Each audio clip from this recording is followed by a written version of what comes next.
Hello there, everyone. We are back with another live stream, and this is what Luke and I both wanted to talk about because Luke has been watching a show on Netflix. So, what is the topic that we are talking about? So, we're going to be talking about, and we've touched on it before, we're going to talk about disabilities on the small screen. So, we talked about disabilities in movies, but we're going to talk specifically about shows today. We may delve into movies, but we're going to give some examples of shows we've watched. We also just watched an episode of the show, so we'll kind of give our first impressions and a reaction to that.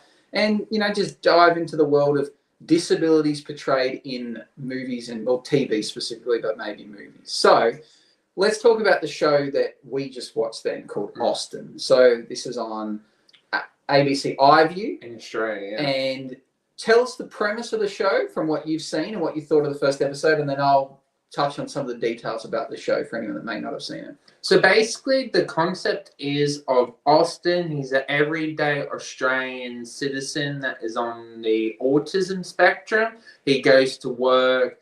He has a pretty cool job. Believed from the first scene, he works in like a construction workplace. So pretty cool. And we also get introduced to this book salesman it's kind of like, oh, we're in England now. Why is this happening? It turns out that he's actually his father. So some intrigue there. So basically it turns into the father wants to hang out with him because it looks good for his image. So there's a lot of, he hasn't been involved in his life. There is one plot hole in the show what's kind of weird because a lot of people on the spectrum don't like change, but he seemed to have like information at the right, very weird with that detail. But yeah, that's basically the concept. Yeah, so to add to what Jacob said, so the show Austin features someone on the autism spectrum who he's believed that his father is this famous book writer. He is doing a book tour and he's been planning to meet up with his dad. Everyone knows, the bus driver knows, all his colleagues know, and say, good luck tomorrow, Austin, you're going to meet your dad. They're all aware of it. He introduces himself to his dad in his very blunt way and says, hey, I might be your son. And the guy's like, well, I think this guy's a lunatic. And he runs off and, it goes through all these things, but the father is going through a bit of a PA nightmare for retweeting something from a neo-Nazi. So basically they go, well, here's your opportunity to make good with the public again. Invite your potentially autistic son back into your life and, watch people think that you're the greatest person around. So we can see where the show's going. The thought that, he's going to use the son for a PA stunt. The son will find out this and then see how he reacts to that. The interesting thing about this show is not only is the character on the spectrum, but the actor that plays the character is in fact... He was in other shows. Yeah, he's in fact on the spectrum himself. And he was on a show dating Love on the Spectrum. Yeah. Which is about people with autism dating other people on autism. So he was on the Australian version. He also does a podcast. And he is now portraying, from what I've heard in an interview, essentially himself. I believe in real life he has a job very similar and has been through a similar circumstance. So he's kind of, whether he's acting or he's just being him is another story. The reason we wanted to talk about this show was Jacob has said before that he wanted to see more content where, there is someone with a disability in main focus. But we, contemplate this dilemma of, is it appropriate to have someone pretend to have a disability? So in that case, do we then have to hire actors and actresses that have that matching disability? But then is that possible? Are those people, one, wanting to do that role? Are they capable of doing it? Or is there, other problems with that? So which is the better of the two options? But here is a show where we've seen someone with a disability portraying the correct person. Yeah.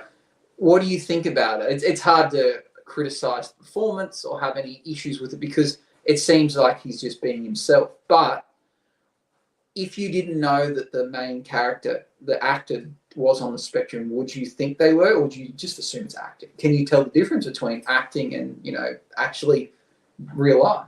I guess being on the spectrum myself, I could tell the memorisms and how he was betraying himself. I could tell, but for someone that doesn't, they would probably be like, "Oh, he might," but it's a little bit harder. It just uh, depends what background you come from. Yeah, it makes me think of the show you were watching the other day. The movie we talked about, I think, was "Don't Ask About Anna" or something. It was where we had the black African American actor and he went to jail wrongly for they thought he'd killed his sister. Yeah. So you were pulling apart that acting role, saying, there was issues with the way they portrayed someone with a disability.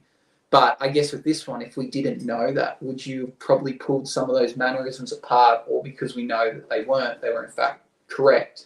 Do we look at it from a different lens? I guess so, yeah. Like for instance, would you watch that? I guess then is it a plot hole with the writing? So you mentioned about how the book signing was going to be at one bookstore. Yeah. They moved it. The character knew that, which is a plot hole in itself, but he was okay with it. Where if this was real life, do you question that? Do you think, well, would he have been all right with the moving of the bookstore? Would have this created a bigger problem for someone on the spectrum? Yeah, he wouldn't have been okay with that. And I guess you could say, well, he wasn't acting, so it's different. But the fact we know that it was scripted, not real life, that it is a complete different story. So yeah, it raises interesting questions about portraying people with disabilities. I guess for one thing, we can't say that this was a bad performance or they've offended someone, because he's not offending himself. No. So that is one positive of doing it. I did see that I don't think this show has a second season, whether that's got to do with the popularity or whether there was never going to be a second season. Like what would the second season be about? But I guess it opens the door for future acting roles. Hope so. What do you think of, after seeing one episode so far, do you think this actor could book future roles? They would probably need to play someone on the spectrum, because it is very obvious that they are on the spectrum. But do you think you could see them booking that role in a movie or a show of, this is the character that's on the spectrum? I think he is typecast. It depends what the sort of role would be, how much screen time he would get, because I did notice he did only get like a couple of scenes and he didn't act as much as I guess the more top like actors. Well, yeah, the professional actors, I guess. Yeah. I guess the person that plays Austin would obviously consider himself an actor now, but from the interview I heard was, he came from being on a reality TV show. Like, he's not professionally trained in acting. Might be now. So I guess he wouldn't be a far stretch to say that, the people that are professional actors that have lots of acting credits are probably, going to do a better performance than him because they're trained in it. But I picked that up too. I felt that there was a noticeable difference. Even though the show is named after this character and they are the main character, they actually probably get a lot less screen time than everyone else. Yeah. Which is probably a tactical choice to try and, possibly hide the acting ability of the character and maybe also, protect them as well and make their life easy. Because I would like to see the behind the scenes of that, because it very much seemed like they probably gave him very clear instructions, like, okay, I need you to walk down the street and just be yourself, walk down the street. And it's like, okay, now I want you to be on the phone. And there was probably someone on the other end saying, okay, Austin, just pretend that you're doing this. Say this line. Like, they're probably telling him in his ear. Like, they're probably very direct in what they were doing. That may be a bad assumption, but I would say that there would have been more difficult to do than, if it was an actor that was pretending to be on the spectrum than having someone actually was. Yeah. But it's a good positive step. Anything more you want to talk about with this show before I direct us to another reality show that I've been watching that features someone with a disability? I actually liked, even though they changed, because it did feel like they were making it more about the dad, but it had meaning to it, unlike Atypical, that they made it about the sister and kind of changed from being a show about people with autism to basically a lesbian show, what kind of annoying. What with this show, there's actually point of the of making it set in England because you're setting up the father character. So I enjoyed Austin more for that, but I think Atypical that's probably why it had more seasons because it was going through his life. What Austin is more about finding his father. But I thought it was weird that the mother was like didn't want to come or didn't want to see how it went. It's like he just did it himself. But I know if I knew I was meeting a family member, I'd at least want some support. They kind of justified that by showing that she'd sent an email to warn him in advance, but they just didn't pass it on. And I guess the justification could be maybe she was like, no, I want you to be independent. This is your thing. You do it yourself, which is, I guess, good mothering, but it's, based upon personal experience and what I've seen of parents with children on the spectrum, they probably wouldn't have done that. They'd probably been like, I'll come with you, like I'll help you. So again, that's more of a plot hole in the writing. But would you say that this show seems more real or resembles someone on the spectrum more so than Atypical? I would say so, yes. And one, I guess we've got the fact that the actor is in fact on the spectrum, but I think even the direction of the writing, the mannerisms that they wanted him to show and be part of, it just seemed more realistic. At times, I think watching Atypical, I felt that they kind of picked out the penguins. Yeah, I think it was almost like their version of what someone on the spectrum was like. American version. Yeah, it was like almost based upon a book. Like it's like they hadn't interact with someone. They go, oh yeah, like people on the spectrum, they fixate on things, and people on the spectrum do this. So they kind of just stuck with that. Where this seemed, no, that was pretty right. He was, attentive. He was blunt in his wording. He wanted to learn things. He got taught a new expression, and he writes in his little diary. Like that to me felt like it resembled people that I interact with on the spectrum, where I thought Atypical kind of described what you imagine someone on the spectrum would be like. I guess even with Sheldon Cooper in The Big Bang Theory, I felt that was kind of a Hollywood version of someone on the spectrum. I think they picked out kind of the traits that people think are cool and fun, opposed to actually resembling what it really would have been like. And very intelligent Asperger's. Yeah. And then I'm trying to think of other shows where they've done that. I guess they try and pick out the things. But watching that show, did it remind you of people you know? Yes. There's someone that comes to mind, I think both of us know, that it sounded like him at times, but obviously everyone in general is different and unique, but then definitely every person's version of autism is different as well. But there was definitely a lot of mannerisms there. Do you think shows like this are positive? Do you think that, or is it a negative thing to put this out? Like, let's try and argue for both. What are some of the good things that a show like Austin brings? It shows that people with autism can act, but it also shows that we're kind of typecast.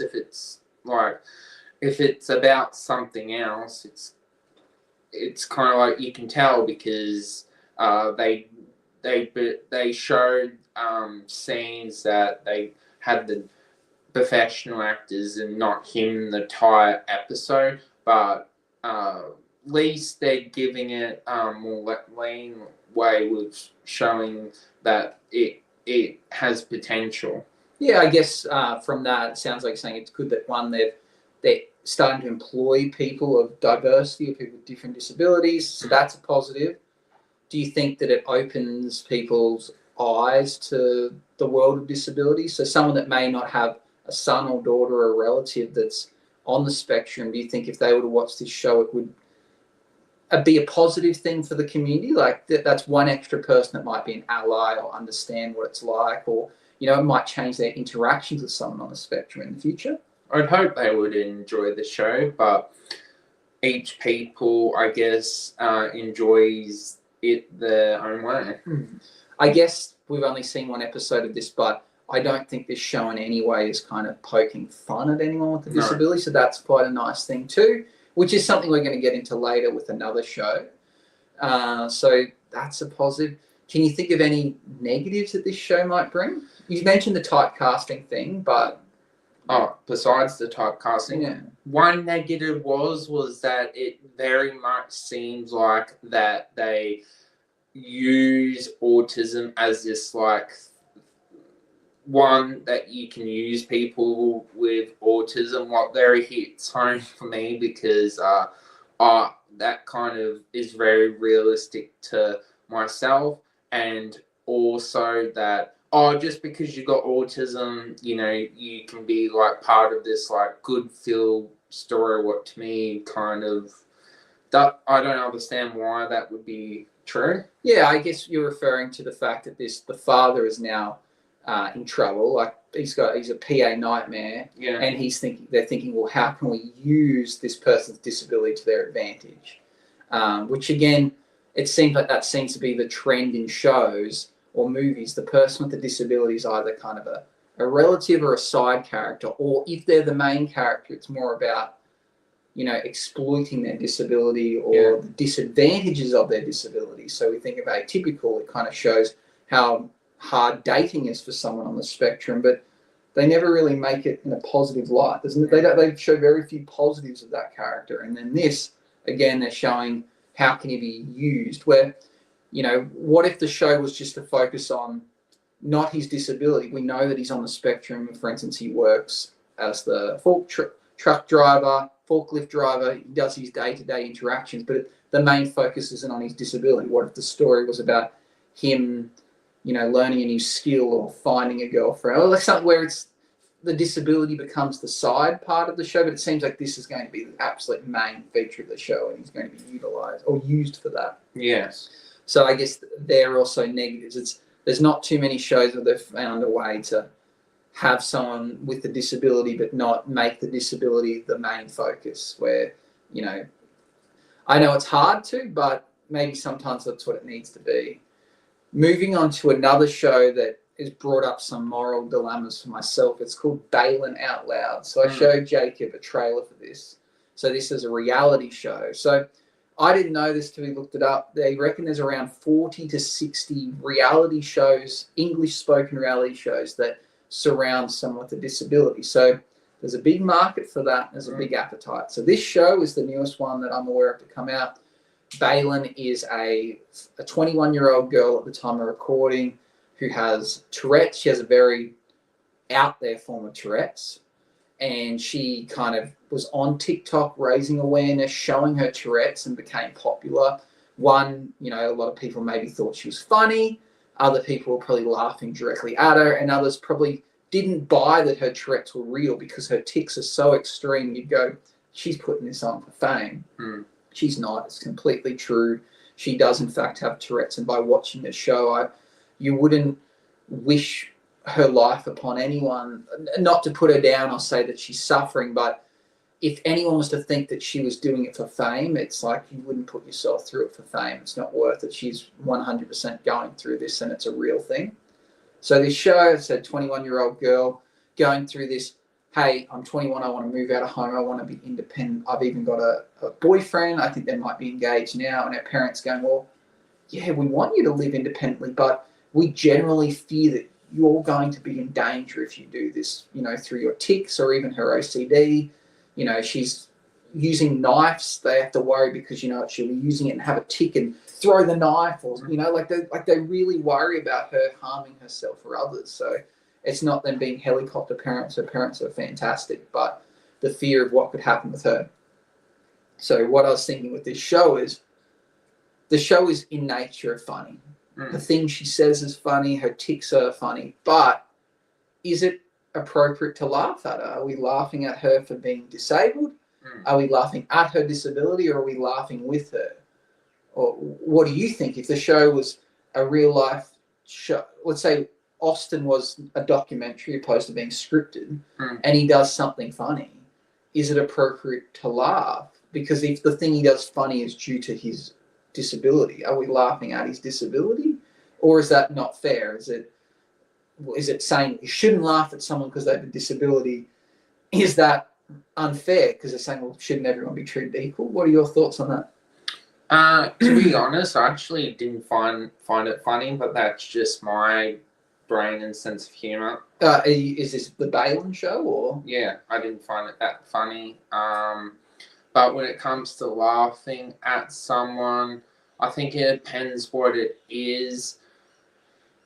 And unfortunately, I because I don't find it funny, I wouldn't laugh. But I guess there's negatives for both and positives for both. Well, that's an interesting perspective. That whether you don't find it funny, No, whether that's due to living with a disability yourself, or whether it's maybe being on the spectrum. Like again, the stereotype. Let's say you're very blunt and direct about things. As I am. Yeah, you look at that and go, "What's the funny part about it?" Like I that's don't get it. yeah. So like it's interesting to wonder if it's due to having a disability you don't find it funny, or is it due to your disability you don't find it funny? Who knows? Where like I find it funny because I think the tics and the way she says things at the certain moments are funny. But again, I don't think I'm laughing at her. This person isn't someone walking past me on the street. If I saw someone walk past me on the street and they were, having an outburst, like their Tourette's tics were kicking in, I would not stand there and laugh at that person. That is so inappropriate. But this show, she's willingly decided to be on it. She is inviting camera crews into her life. So I personally feel that it's appropriate to laugh at this show because she's invited you into her world. The show is meant to be funny. She didn't invite us into our world to be serious and then go, I can't believe people are laughing at me. Like I thought people were going to be sad. It's like she knows it's meant to be funny. So I morally feel like it's all right. But if I saw her in the streets, even knowing that she is famous, I don't think I would laugh at her face. That's not funny. But I think she knows her tics are funny.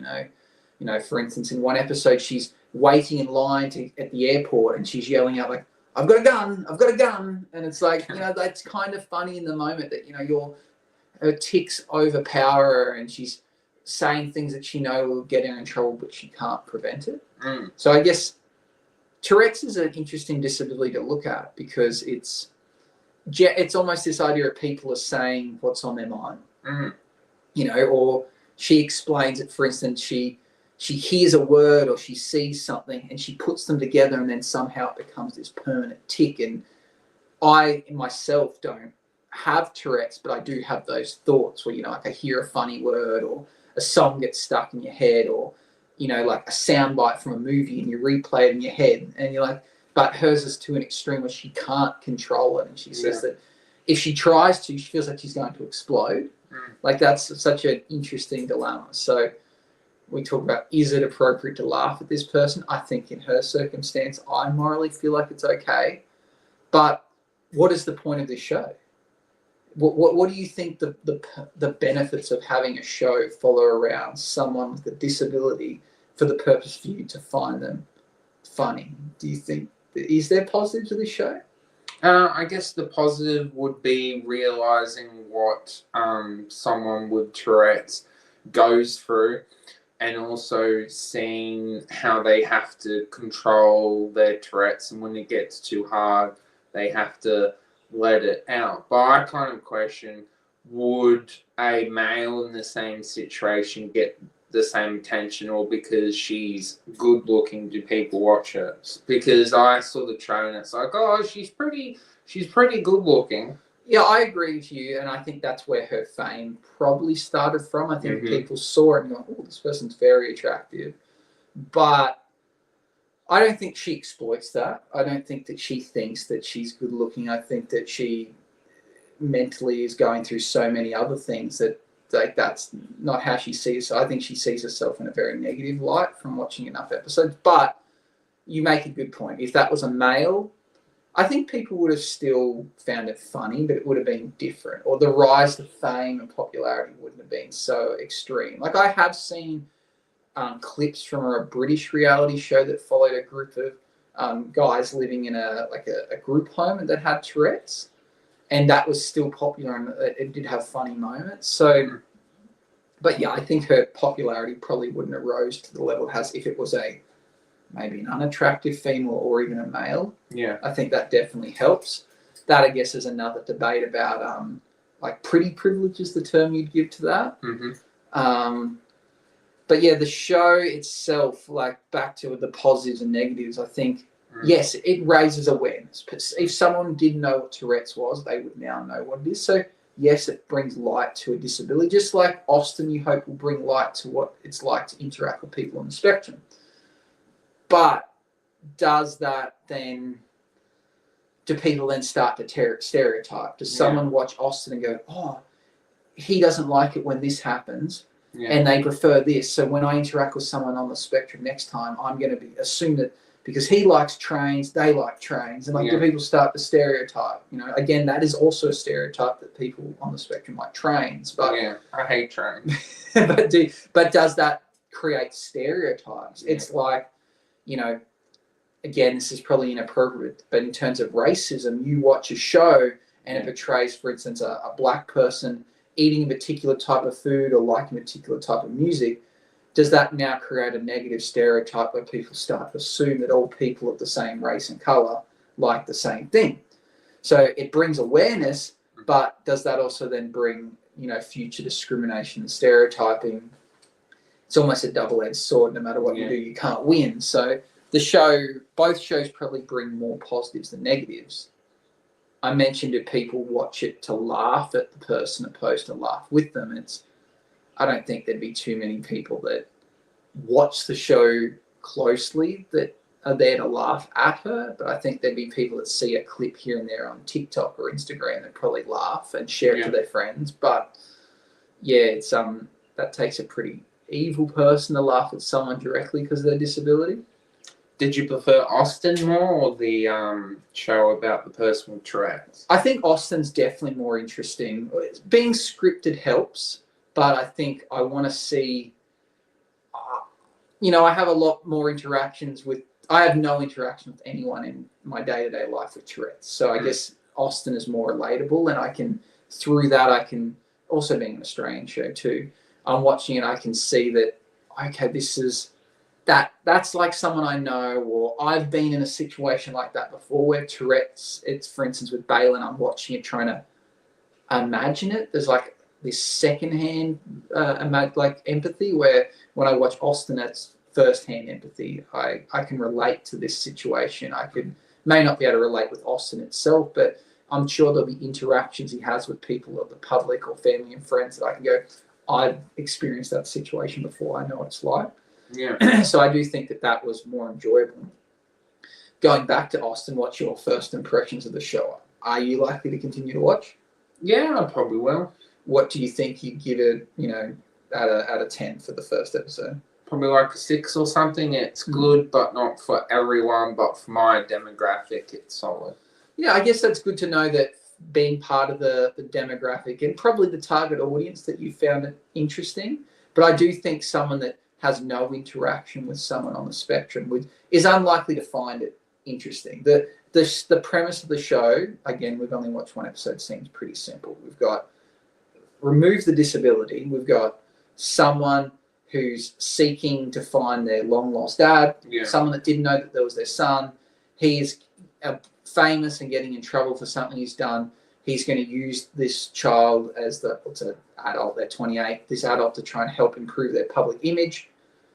That doesn't probably sound that interesting to most. No. You add the autistic characteristics to it. He's a racist. Inadvertently a racist, but that draws us to watch it. But I think people that don't have that connection to the autistic community would probably go, well, this is just a show. And I think at the end, if we were to watch it all, we'll reflect back on it and go, I'm glad they made it, but was it an amazing storyline? Probably not. Did we go on this amazing journey? Probably not. But I'm glad it was made because it was it's more content out there to raise awareness, or it's something that you might, I think it's going to be a fairly wholesome show in the end. But I think your average day punter probably will not be drawn to it and probably lose interest pretty quickly because it is a basic premise. It is. It's not a murder mystery. It's not some crime thriller or like action packed. So it hasn't got a lot to keep you engaged unless you have that connection to the autism community. Yeah. So I think my first impressions of it, I like to rate things on merit. So it being a Australian show about someone on the disability spectrum, but someone with a disability, I think it did a really good job. So for that, I'd give it an 8. I think it did what it was meant to do really well. But it's not the same as, a Marvel show that gets an 8. That's a different level. But for what it is, it's an 8 out of 10. Mm. Yeah. What do you think it could have done better to get a 9? I maybe play up the disability a little bit, but not heaps, because I don't want to get to the level of offensive. I think we needed a bit more clarity around the changing of schedule. Mm. And I think the clarity around, would have the character Austin been okay with that change? Mm. Beyond that, I buy into the rest of it. You question the amount of time you spend engaging with the bus driver, and your experience with bus drivers aren't like that. No. But I can buy that. If that bus driver does that same route every day, Austin always catches the bus, he probably could have been very friendly. The bus driver knew a lot about his life already, so I can buy that. Probably unlikely, but I can buy it. So, yeah, I don't think it had necessarily plot holes that could have been fixed. What about him knowing that they were going to be there when they didn't even know they were going to be there? Yeah, see, that's a major plot hole that I would have liked a bit more clarity around. Yeah. But maybe that would have bumped it up to a 9 or something with that. But overall, I quite enjoyed the show. I think maybe what it needed was more acting by Austin. Maybe as the episodes go on, that happens. Maybe he was getting used to the idea of being an actor, and so I don't know. But I think it did really good for what it was. Yeah, I agree. Do you think that reality shows or scripted shows are going to be more beneficial moving forward for the disability community? I would say scripted shows, but probably reality shows, because Love on the Spectrum, what of different things, but I think scripted shows. Yeah, I guess scripted shows have the potential to tell you where they want you to go and pick the journey. So then if the message is, hey, we want to show you an empowering story of someone on disability doing something, like it doesn't matter what it is, but we want to see them achieving something, we want to see something happen to them, you can make that happen. Where reality TV, it becomes very hard to do. Mm. What are your thoughts on people? We've seen people with disabilities on reality, like love, like dating shows. What do you think it would be like to see, for instance, like Survivor, where with every character was on the spectrum? Yeah, that would be cool. How do you think that would go? Do you think would that be, again, this may be stereotypical, but would you be is it setting people up for failure? If you have people that are on the spectrum that like things a certain way, and you purposely put them in situations that irritate them, is that then making fun of or laughing at someone with a disability, or do they need to change the show to prevent that? I guess it's putting them in out of their comfort zone. Ultimately, you wouldn't sign up for the show unless you were willing to do it. Yeah. And I think you'd like to hope that they would, during the interview process, go, hey, this is what it's going to be like. Can you handle this, and do you really, really want to do this?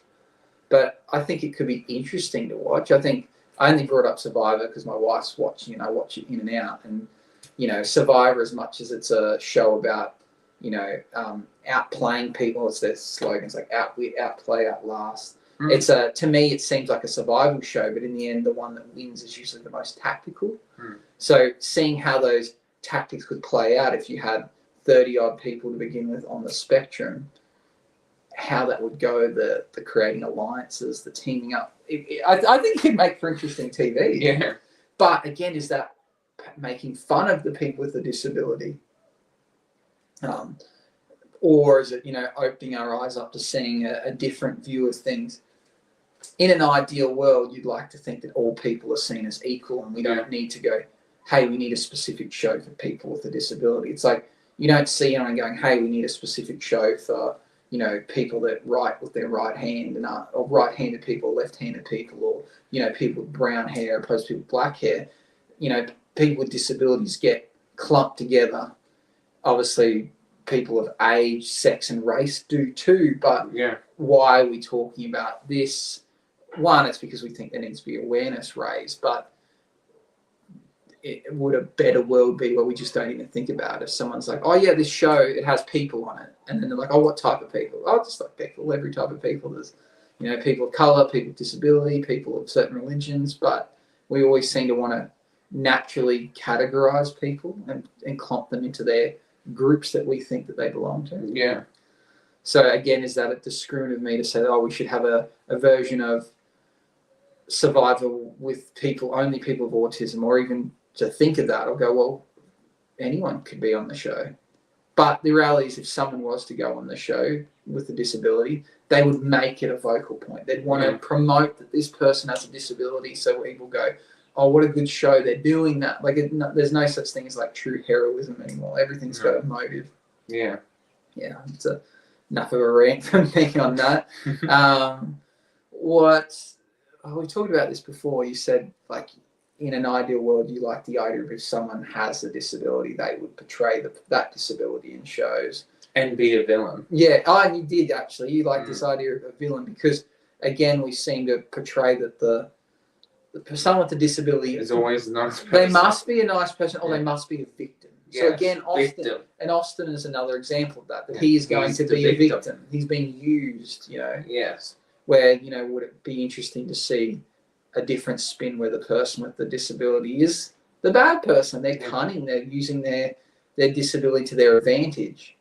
Or, again, is that inappropriate? Are we saying that? I would like to see that. Do you think it would work better if it was the person with the disability was a female and was like trying to steal money from males, or would it be how would you like them to do that? Because I would really enjoy that show, because the problem I have is that they always make out having a disability and being the victim, and when you do it so many times, it becomes very irritating. I've definitely seen a movie or a show or like scenes where there's been someone playing up their disability to use it for their advantage. One that comes to mind, I showed you an episode of Curb Your Enthusiasm. This isn't like a big deal, but the character she's in a wheelchair and there's a line up to get into a restaurant. She's like, no, come with me. And she wheels herself up to the front and they go, oh, you can come through. So that, I guess that's not a villain, but that's someone using their disability to their advantage, knowing that they can get away with it. I guess in my real life, I know someone that has a disability parking permit that's been given to them. They haven't stolen it. They've been deemed that they require it, but they conveniently use it. Where like it's situations that are convenient to them. Like not necessarily because hey, I can't walk this far. It's like, oh, well, the car park's busy, so I'll take the handicap spot. Or I can get a better park at the football, for instance. So, again, that's not being a villain, but that's someone, with a disability using it to their advantage, opposed to being, like, looked down upon and being given handouts. Like, oh, we'll make sure that we put you on a special bus and we'll give you a special park. So someone going, I don't really need this, but I'm going to use it because I can. Yeah. Like, I guess it would be interesting to see that. Is your thought like a super villain, or just let's say we've got a movie with nothing supernatural in it, but the just the everyday crime. Yeah. Okay. Don't know how they would pull off someone with disability has super. Well, they did in the Eternals, but didn't like those characters as much. So yeah, I don't really have an idea of how it could work, but Daredevil's cool though. Yeah, Daredevil's a real. I don't know why we didn't mention this earlier. But again, that's another version of a show. It's one that's scripted and it's supernatural, but we've got a hero that has a disability. Yeah, vision impairment. Yeah, but his hearing's really good.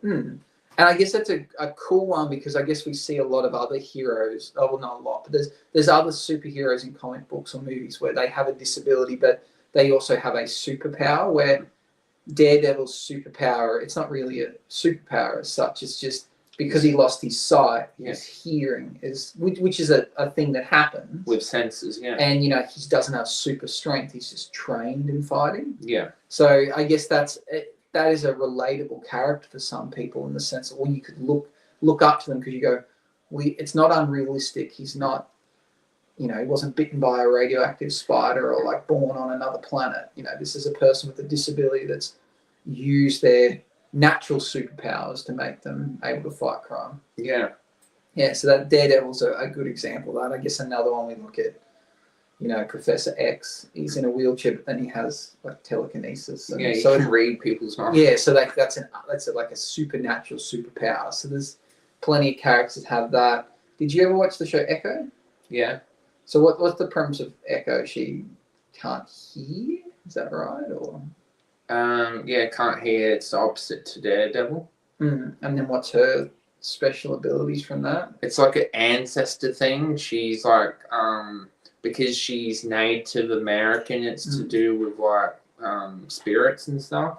Okay, but she can like kind of just predict things before they happen. Is that more like what happens, or she's just like kind of like sees things at a slower pace and can like react to things better? Or? Yeah.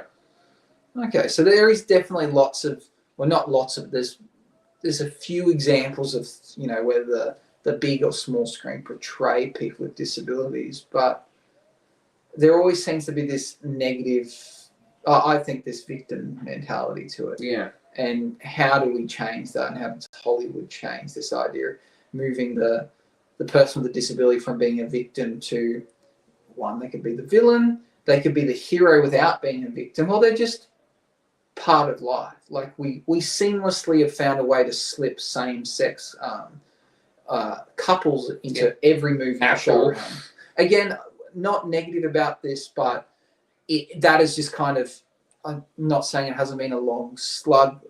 It's been difficult for people of that community, but that has kind of slipped in and became the norm, and people aren't, jumping up and down and getting upset about that. But why has we really struggled to put disabilities in where, yes, it might be visual. They're saying, oh, this person has a disability, I can see it. But you can also generally obviously see in a show that that's a same-sex couple. So it's like, so again, that's not something hidden or implied. It's visual. So is the question, does one impact the storyline more than the other? Like if someone has two mums or dads, does that even have to impact the storyline? Or it's just like, okay. But then if you go, oh yeah, this person's, in a wheelchair, then does the plot change to go, well, we can't have this person, like climbing buildings and like doing like crazy stuff. Like it changes the story a bit. Yeah. So one's easier to write, in my opinion. The person with the disability is harder to write than same-sex couple.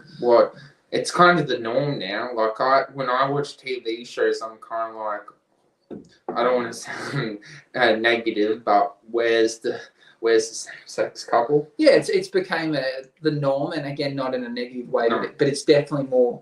And people of that community might disagree and say they're still underrepresented. But I, as a neutral observer, that's like a straight male, I noticed it more. So again, that's a great thing for that community. But I can see a change, so it's happening. So whether the change is happening at the rate that people want to see, that's up to others to decide. But it is apparent where I'm seeing a very, very slow change in people with disabilities being introduced to shows. I guess Breaking Bad was one of the biggest shows to do it, with the main character's son having a disability.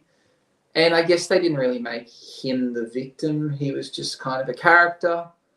But it's not happening as fast as others. And we've pointed out the issues, and maybe it's an issue that can't ever be surpassed. Yeah.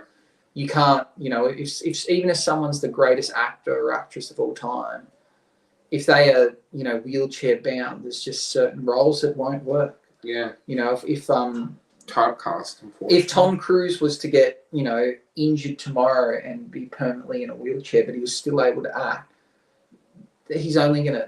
He will only be cast in roles where he will be a person in a wheelchair. You can't change that. So, is it just typecasting by default, and there's nothing you can do about it?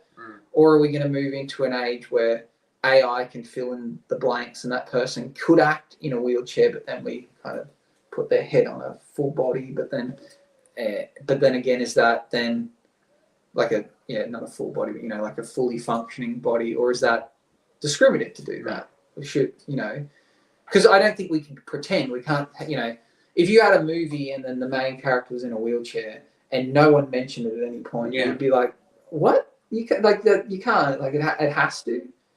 I guess another show I saw recently, which was one of my favorite of last year, was, the name has eluded me, but it's on Disney, and it's about an actress who, she does have cerebral palsy, and the movie's about her being in a wheelchair with cerebral palsy, and basically going through this journey of being a high school girl, and you have Jennifer Aniston being her internal monologue, and that was really heartwarming for a film. And again, that person wasn't seen as the victim; they weren't seen as the hero. It was just a snapshot of what life is like as that person.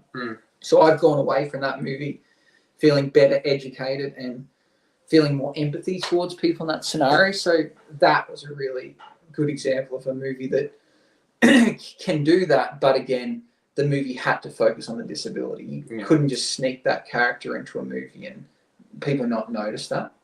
So, lots of discussions to continue to be had about this. And awareness, I don't have any more other questions for you. Is there anything else you want to talk about?